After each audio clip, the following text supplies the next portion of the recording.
Order! Order! You are an incorrigible delinquent at times. Behave yourself, man!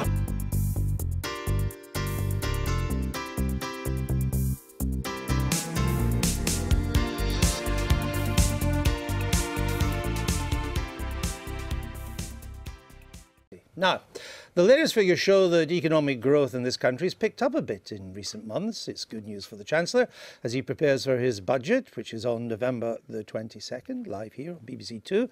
And it's prompted fresh speculation that a rise in interest rates could now be in the offing. That's a matter for the Bank of England, and it meets next week. So how is the economy doing? Elizabeth Glinka is here with the details. Thank you, Andrew. Well, the economy is estimated to have grown by 0.4% in the third quarter of this year. That's slightly higher than we saw in the previous quarter. Now, earlier this month, the Office for Budget Responsibility said that productivity, that's the amount generated by each worker per hour, has grown by just 0.2 per year on average over the last 5 years. However, the monthly deficit, that's the amount the government borrows every month, fell to £5.9 billion in September. That's the lowest government borrowing in any September since 2007. But inflation remains high. It's currently at 3%, according to the latest figures, and that will squeeze people's incomes and spending power. The unemployment rate is still at a historic low. It's currently at 4.3%, which is the joint lowest it's been since 1975. And next week, the Bank of England will have to decide whether or not to raise the interest rate. Last month, the bank hinted that the rate, which is currently at 0.25%, may rise in the near future. That would be bad news for people with mortgages and other debts. And Philip Hammond will, of course, have to make all of these figures add up in his budget, which is exactly 4 weeks away today, on Wednesday, the 22nd of November. Andrew. Thanks, Elizabeth. Let's now speak to our economics editor, Kamal Ahmed. I think he's been with the Chancellor since this morning. He joins us from central London. There at the wonderful Francis Crick Institute, and it's glorious sunshine as well this late autumn. So growth a little bit, I could say, be a bit Scottish, a wee bit better than had been the case in the first and the second quarters. But as growth rises a bit, maybe the chance of interest rates rising is more likely too. What's your take on it all, Cameron?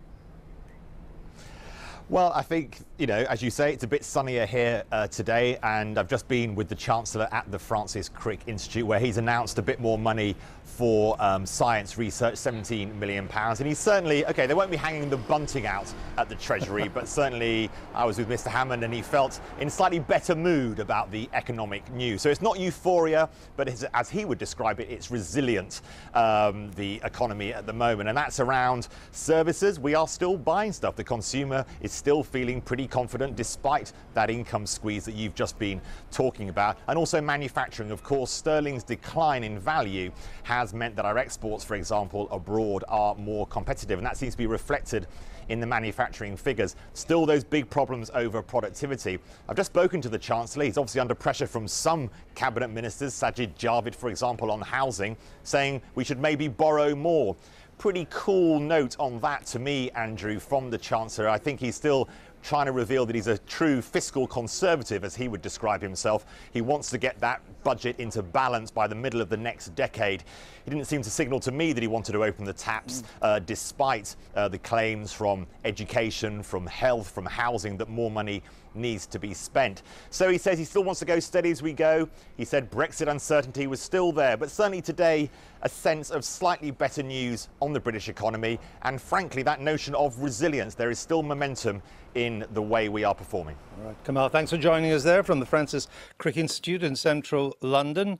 So, Annalise Dodds, growth is rising again, the fiscal deficit is down, unemployment is as low, has never been lower since Harold Wilson was in Downing Street, It's not what quite Remainers like you told us would happen to the British economy. Well, I think it's very important nobody talks down the British economy. I'm very, very proud of it. But there are two figures and areas that weren't covered in your otherwise very good reports there. First of all, around living standards, we've had the longest squeeze on wages in Britain since Napoleonic times recently. So people aren't actually feeling that confidence. And when they are spending, a lot of that's being driven by debt, which is enormously concerning. We're seeing record levels of consumer debt. But secondly, we need to put Britain into the context of other comparable countries. We're actually 31st out of 34 OECD countries at the moment for our GDP growth. That is not a record we should be proud of. We're behind the Eurozone countries when it comes to growth. So, yes, a little bit more growth, that's positive, but put us into international But your side of the Brexit argument didn't tell us that growth was going to continue,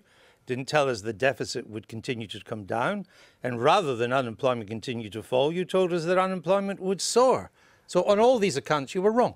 I never made bombastic claims saying that, you know, birds were going to fall out of the sky the day after I didn't mention we had birds. the referendum. I just talked about jobs and growth. But I do have a lot of concerns about the long-run problems we've got with the British economy, and you can see that in international comparison. Yes, we may have a little tick up in GDP growth, but as I said, if you put it into comparison with what's happening in other developed countries, we are really doing very, very poorly, well, that's and not it's quite, very worrying. Actually, that's not quite true. You're taking a very short term. The fact is that since the Great Crash, all right, since you're looking at me, you tell me, compare the growth rates of the Eurozone since the Great Crash with Britain. What answer did you get? Yeah, well, actually, since the Great Crash, we've had the slowest growing 3 quarters recently in Britain. No, not since the Great. That's been this year. This economy is now about 8% bigger than it was before the crash. How big is the Eurozone economy?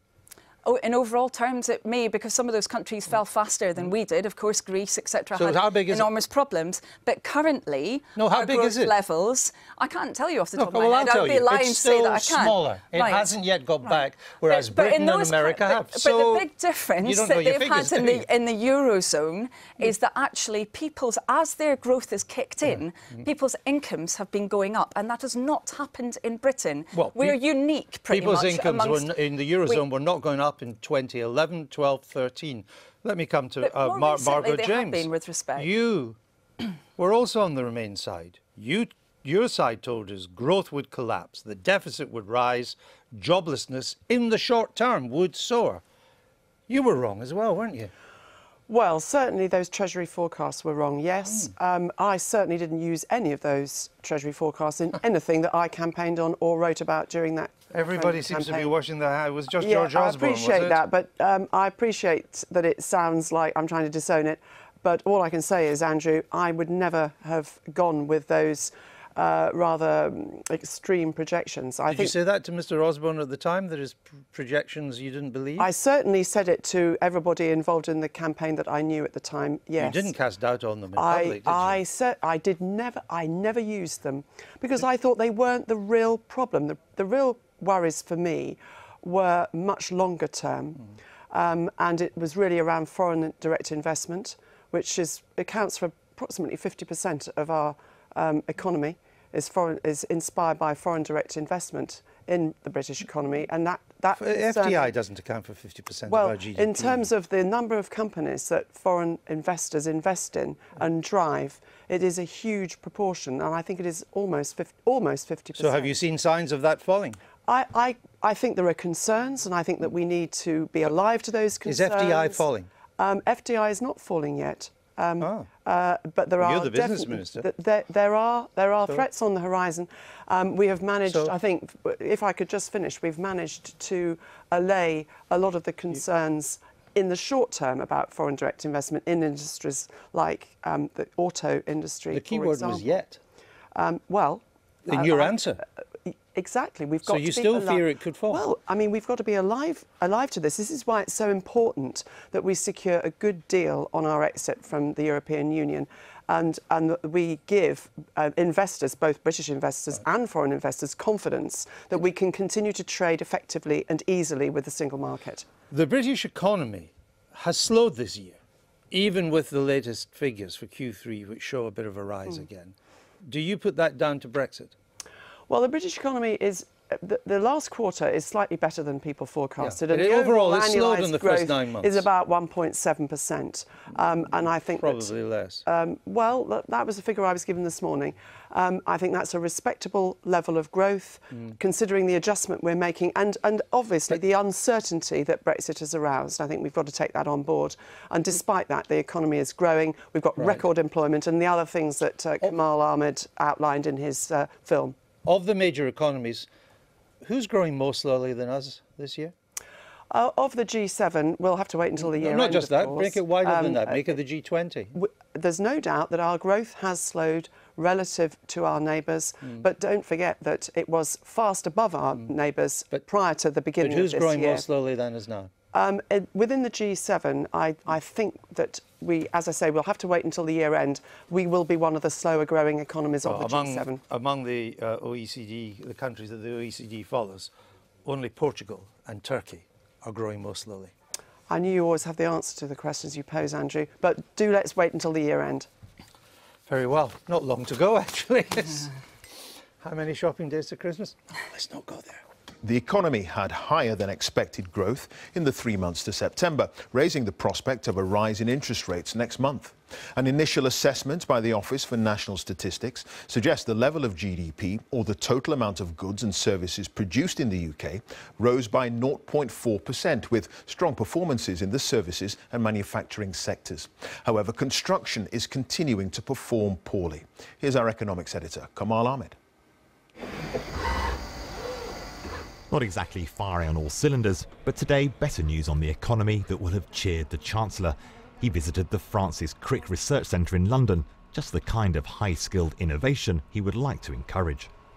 Well, it's a solid performance by the UK economy in the third quarter, and it's outperformed market expectations, as the UK economy has done overall since the referendum last year. And what it shows is the underlying fundamental strength of this economy. A little bit of autumnal sunshine fell on the economy today, and the Chancellor is certainly in a better mood. But at the Treasury, they don't quite believe it's time to hang out the bunting. That Brexit risk is still there, and productivity a continuing problem. If you look back, that's our ability to create wealth, which leads to wage rises. For people like Sadie and Cindy, who live near Leeds, the household economy is still stretched. Working for the public sector, we haven't had a real pay rise for years. I mean, it's been capped, hasn't it? So no. So that, to me, yes, if I could say I was going to get a decent pay rise, maybe something above inflation, then that would help. There's hard-working people out there that, if anything, need recognition. That pat on the back and that pay rise to say you are doing a good job. These are the kind of people that Labour wants to speak to, arguing that the present government is not delivering. OECD, IMF, the OBR, all those independent forecasters have said growth is pulling back, wages stagnating, but also, more importantly, productivity stagnating. So we're falling behind our competitors. In this budget that's coming up, he's got to change direction. The Chancellor is also facing other noises off about how to boost the economy. Your cabinet colleagues are saying a way to do that would be to borrow more for investment. Sajid Javid has said for housing. Other cabinet ministers I've spoken to have said we should borrow more. Record low interest rates. It's a good time to borrow more. Do you agree with them? We still have a very large deficit, and we have 90%, a debt which is 90% of our national income. That leaves us very exposed to any future shocks to the economy. So we want to continue to get the deficit down. All attention now on the Bank of England, which will decide next week whether to raise interest rates. With growth stronger and inflation higher, many now believe that they will for the first time in 10 years. Kamal Ahmed, BBC News. But first, the Chancellor has said he's confident that the main details of a transitional deal to help business adapt to Brexit could be in place by December. Philip Hammond was speaking as the latest growth figures for the UK showed a modest improvement, climbing 0.4% in the last quarter. But he also acknowledged the UK could end up with no deal and trading on World Trade Organization terms. Here's our business editor, Siobhan Kennedy. Try and hold the bottle so it's literally vertical, and then you can bounce across. They're generous measures. It's all about the bounce in this basement bar where they're training students in the art of the cocktail. Trade here and across the group's 33 UK outlets is buoyant with 40 million in sales last year. But with the economy not flat but hardly fizzing, the boss has noticed customers are more cautious. Rather than people going out twice in a week, they're potentially just coming out on a Saturday night, but they are spending more on that Saturday night. People do want to let loose and forget about the trials and tribulations of Brexit, the economy and everything else that's going on in life. Since last June's referendum, bar staff applications from the EU have plunged 50%, and political deadlock over Brexit isn't helping either. There's so many mixed messages at the moment, and I think, until there's certainty, even in terms of whether, there's a barista visa or exactly what's going to happen, I think, yes, it's going to continue to be difficult for us. Bars, restaurants and the rest of the service sector was one of the biggest contributors to growth this quarter, up by 0.4%. Manufacturing also expanded by a percentage point, bouncing back after a weak second quarter. But construction was dismal, contracting 0.7% as commercial development slowed, putting the sector in a technical recession. The Chancellor says today's numbers show an economy that's successful and resilient. Others, though, say growth of just 0.4%, way off historic norms, or where growth needs to be, leading into such a critical period, is a case of the glass very much half empty. That's how the construction sector would see it. Ongoing uncertainty has sapped business confidence and stalled investment. Likewise, the car maker Nissan warned today that unless what it called the fog of Brexit could be lifted, the company would have to rethink the future of its plant in Burnaston. So you do everything's in-house? After previous accusations of doom and gloom, the Chancellor was upbeat today, touring a biomedical lab in London, insisting a Brexit transition deal was achievable by Christmas. I'm confident that we now will be able to make progress. We understand the timescales of business. We are in touch with business constantly about their needs for clarity and certainty, and I'm confident that we'll be able to satisfy those needs. So you can guarantee to them that everything they're crying out for, the details, by the end of the year, you will be able to give them? I'm confident that we will be able to make significant progress over the next few months. Does that mean have a transition deal, the terms of it in place, which is what business is asking for? I think that we stand a very good chance of being able to agree a transition deal with the European Union shortly after the December Council. So I can't tell you exactly when it will be, but I think we can expect to make good progress to agreeing a transition deal and to seeing the shape of an end deal emerging as a political agreement as we go through this process. What happens, though, if you can't? What happens if we cannot get those details of the transition period that business is crying out for, people like the executive at Toyota? What happens then?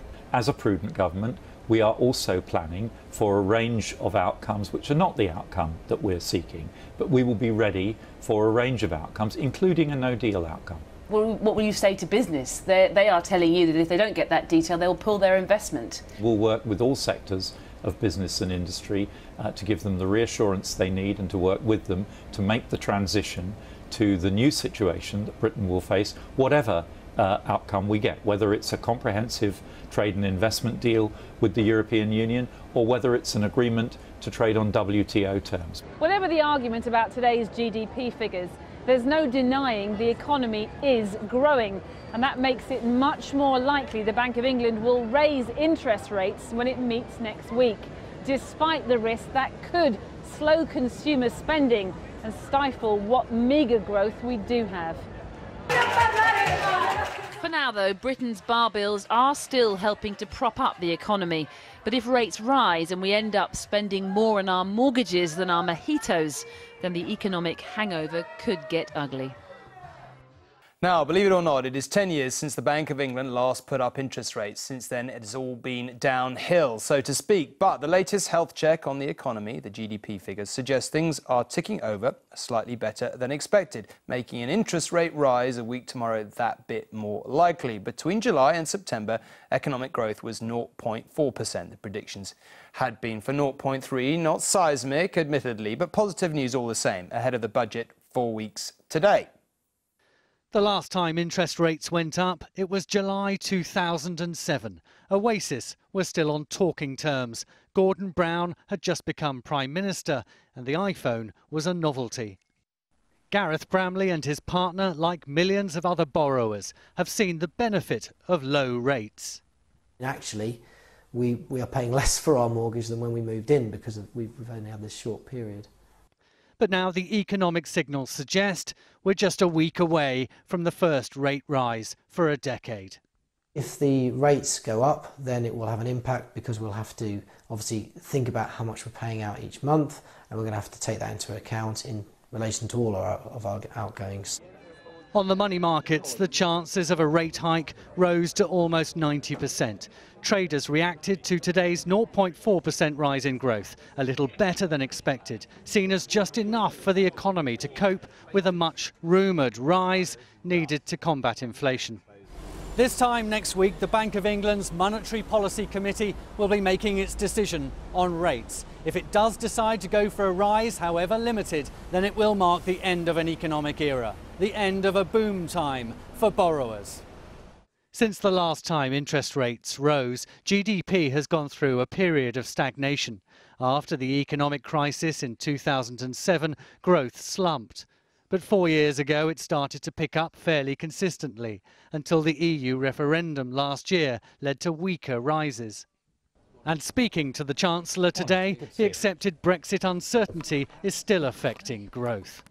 This is a very good, solid performance by the UK economy. Of course... Sluggish, some would say. Well, I would say that, of course, we are affected by the uncertainty that's been created by the Brexit process. Who's causing the uncertainty? The Prime Minister's slowed down any certainty on a transition deal or a trade deal this week. You had a battle with Boris all summer over a transition deal. Your colleagues are slowing down any promise of certainty that you could give to businesses. Well, I said last autumn in my autumn statement that we would expect there to be a certain amount of uncertainty around the economy. Yeah, there's uncertainty as we go through this process. We've always known there would be some uncertainty. But even slightly better growth figures can cheer up a Chancellor, especially one with a budget next month and looking for ways to help those feeling the effects of stagnant wages, higher living costs and now facing a rate rise. Angus Walker, News at 10.